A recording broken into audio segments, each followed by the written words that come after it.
Did you know one of the 10 commandments might have been misinterpreted, maybe even mistranslated from the original language? I know you've heard it. It's the one that says, "You shall not take the Lord's name in vain," the one usually connected with swearing. Well, what if that translation was incorrect? We're going to look at 3 theories, and I'm going to save the best for last.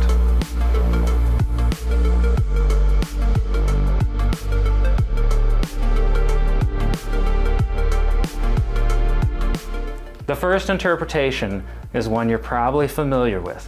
It's the most dominant. It is the traditional interpretation that this commandment means don't swear using God's name. You know, if you ever had your mom try to wash your mouth out with soap, you're probably cringing right now. You probably have some horrible memories of that. Well, back in ancient times, even the Jews had a traditional interpretation like this.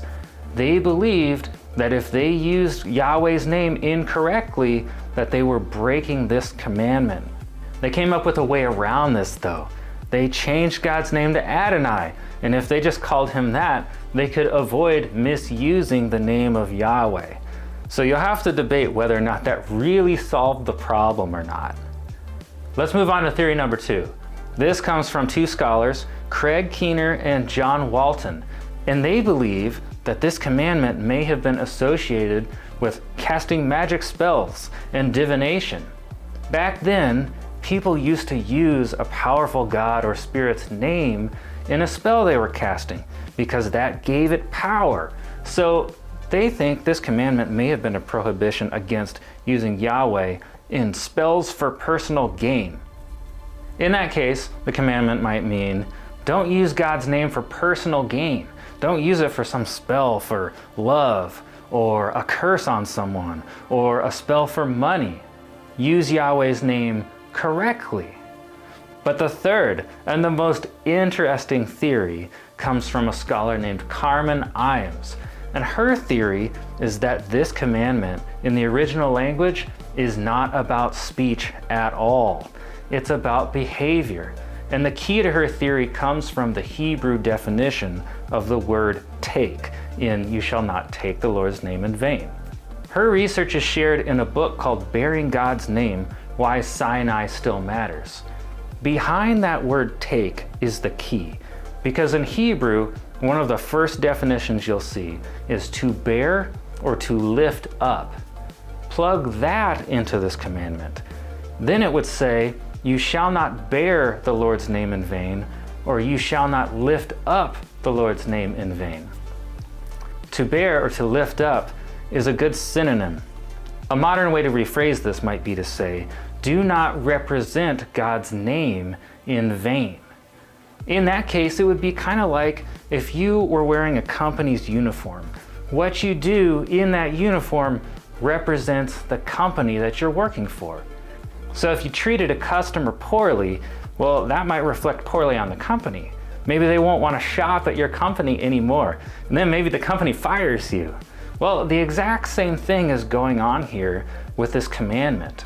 It's basically saying, take representing God seriously.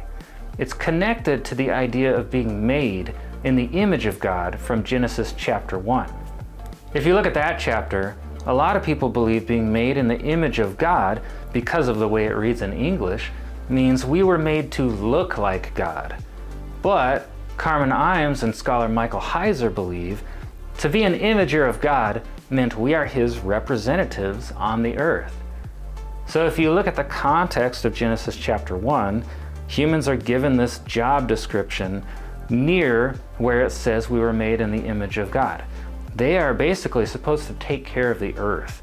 They are supposed to manage creation. Well, that sounds a lot like representing God on the earth, being his physical representatives on the physical earth. Connect that back to this commandment. If our job is to represent God on the earth, then what we do matters.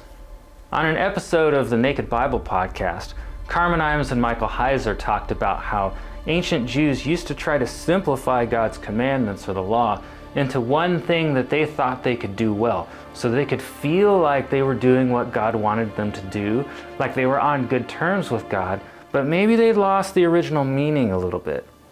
So think about this commandment now, not to take the Lord's name in vain.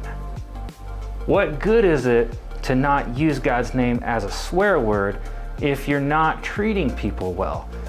Jesus tried to simplify this by saying the greatest two commandments are love God and love your neighbor. And you have to remember that Jesus defined our enemy as neighbor. So it's really love God, love your neighbor, and love your enemy.